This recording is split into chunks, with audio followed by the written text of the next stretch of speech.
খুনের ঘটনায় পুলিশের জালে অভিযুক্ত। পূর্ব বর্ধমান জেলার পূর্বস্থলী থানার অন্তর্গত দফরপোতা এলাকায় আজগর শেখকে মাথায় আঘাত করে খুন করার ঘটনায় আরও এক অভিযুক্তকে গ্রেপ্তার করল পূর্বস্থলী থানার পুলিশ। মঙ্গলবার রাতে ধৃত ব্যক্তি হলেন আক্কেল শেখ, বাড়ি পাটুলি পঞ্চায়েতের নপাড়া গ্রামে।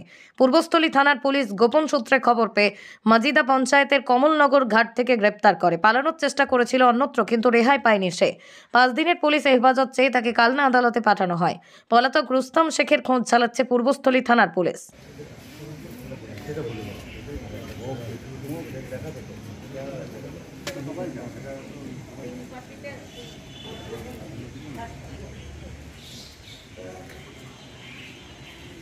আমরা চাই যে সঠিক এটা বেরোক, সেটা তো আমরা সেইটাই চাই, সঠিক ব্যবস্থাটা বেরোক।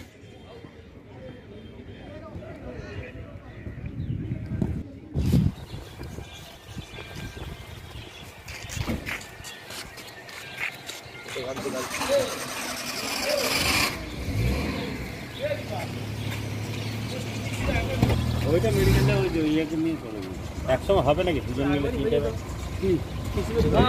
করবেন ওটা জল ভর্তি